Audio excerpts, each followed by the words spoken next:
پێغەمبەری خوا صلی الله عليه وسلم ڕوومان تێدەکات دەفەرمێت لە حەدیثێکی صحیح ئەبو داود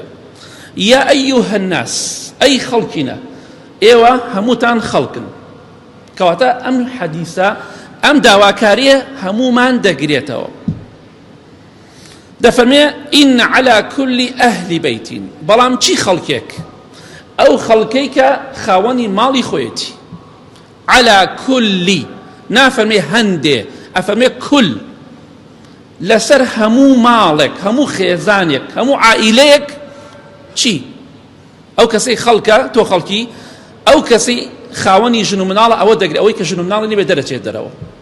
کەواتە هەر کەسێک خاوەن ماڵ و خێزان بێت دەفەرمێ في كل عام هەموو ساڵێک ئەمە حەدیث پێغەمبەری خوایە صلی الله عليه وسلم ئیتر مەڵێن نەنکم وایە باپیرەم وایوت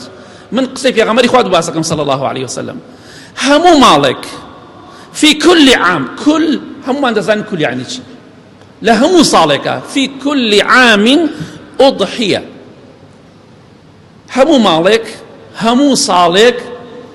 دەبێ قوربانی بکەن بەڵام وەک باسمان کرد کەسێک کە توانای هەیە پارەی هەیە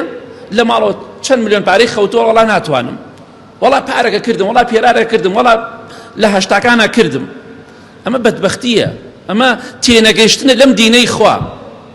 ئاگاداری خاڵێک بن هەندێک کەس شوبهە بڵاوەکەنەوە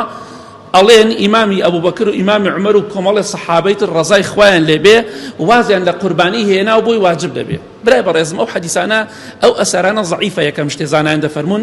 دووەمیش ئیمامی ئەبوبەکر شتێ بکات نابێتە واجب خۆ پێغەمبەری خوا نییە صلی الله عليه وسلم ئیمامی عومەر شتێ بکات نابێتە واجب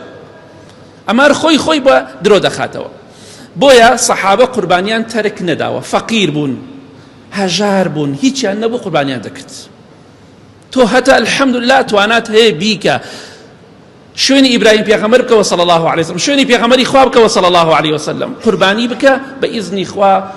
ئەوە خوای گەورە دەفەرمێ ذلك ومن يعظم شعائر الله فإنها من تقوى القلوب هەر کەسێک شیعارەکان و دروشمەکانی خوا بە گەورە بزانێ یەکێک لەوانە قوربانیە دروشمێکی گەوری ئەم ئیسلامەیە